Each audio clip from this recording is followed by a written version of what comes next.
Hello everyone, this is Lynn with Psychic Focus at psychicfocus.blogspot.com, and today's question is kind of interesting. I'm sure a lot of you have heard about Project Camelot, and there's a guy by the name of Stuart that does a lot of remote viewing, and this question is pertaining to something that he saw when he was working on a project that they called Project Red Dog. So I'll go ahead and start reading the question.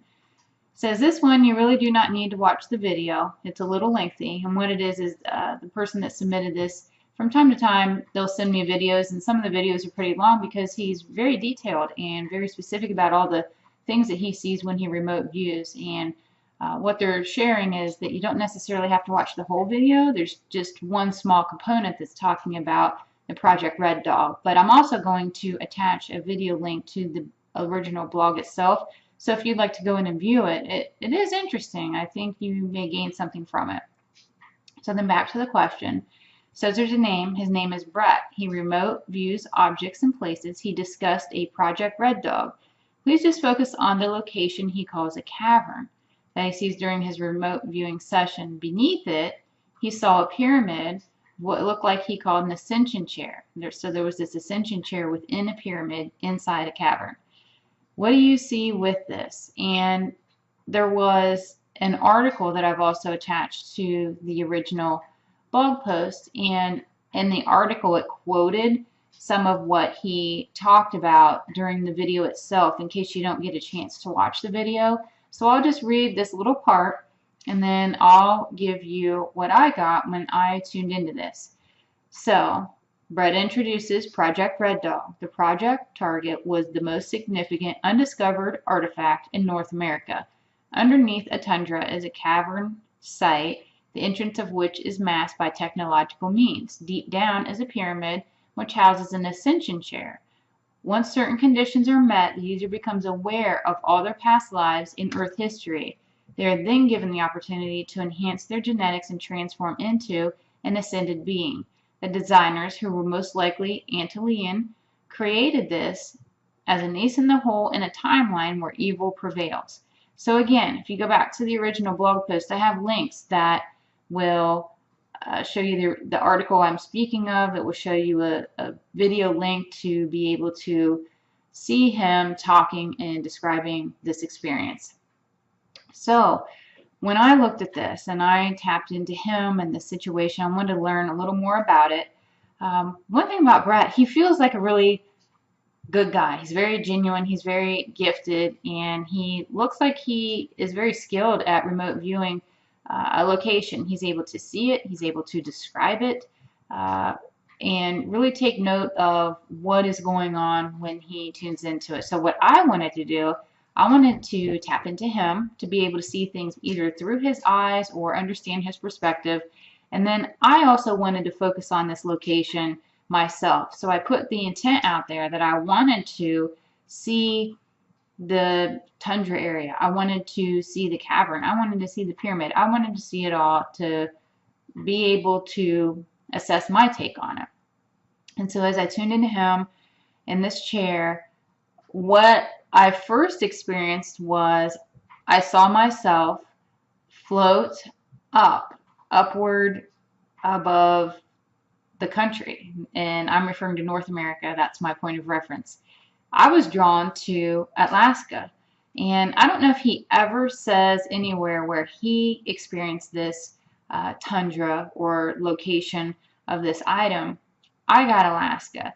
So as I'm being taken to the Alaska area, I see miles and miles of mountains and snow and all these things that you would typically associate with Alaska. But then I was drawn to this more grassy area. And so as I go to the grassy area, I started to explore around there, and there was a lake in this grassy area. Strange thing, you would think the lake would be frozen over, but in my vision, it was not frozen over. So this could be symbolic or literal, just to be able to draw me and pinpoint me to a spot. So I get to this lake, I jump in the lake, and I realize as I go deep, it's not really a lake, it's more like a portal to somewhere else. And so I go through it, and then I realize I'm inside this cavern that is underground. So The lake could be a portal, it could be somewhat of a holographic experience, but nonetheless, the lake was my means to get to this underground cavern. So I get inside and I see the pyramid. So I'm seeing what is happening, and it's large. I mean, this cavern is large, and there's a fairly large pyramid within it. The one thing that I thought was strange was it wasn't completely dark. It was almost as if when you walk outside at night and you are guided by moonlight, it was like that.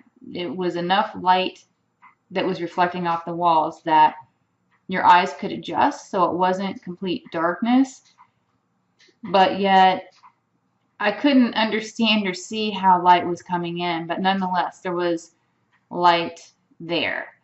And so then I'm realizing that this cave, it's almost like I keep hearing this humming sound. I'm associating it to vibrations. And then I saw a crystal, and I was like, in my mind, I was holding a crystal.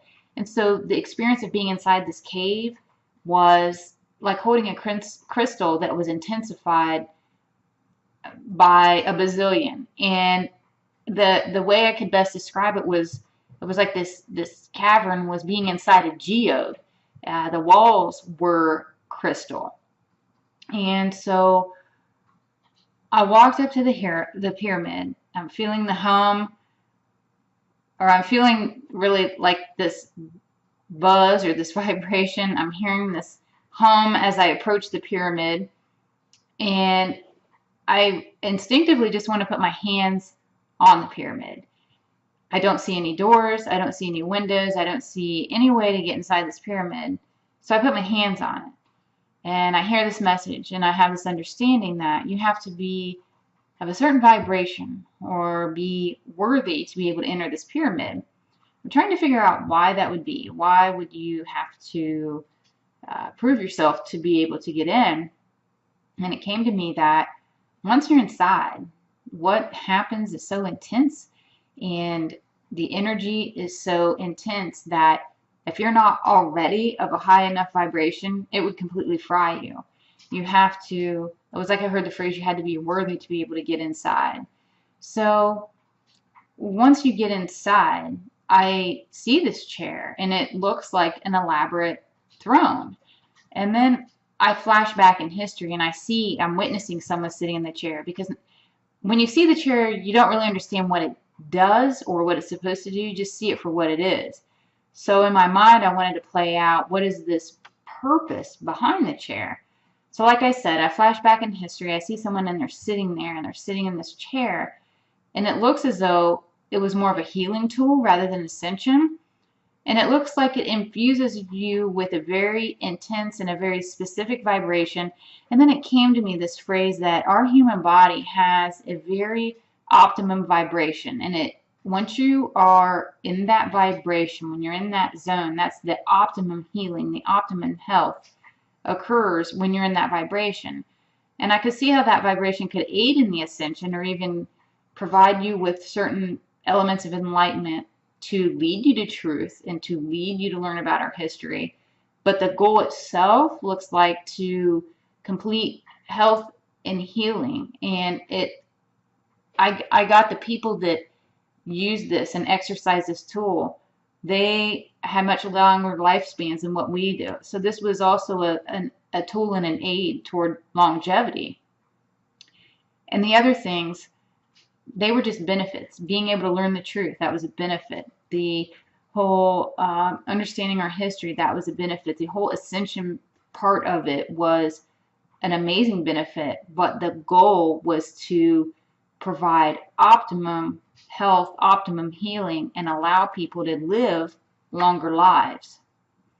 And that was really all I have for this reading. This was really cool. It was very different. I really enjoyed it. I hope you enjoyed it. Please feel free to leave a comment. Check me out. Please check me out on Patreon.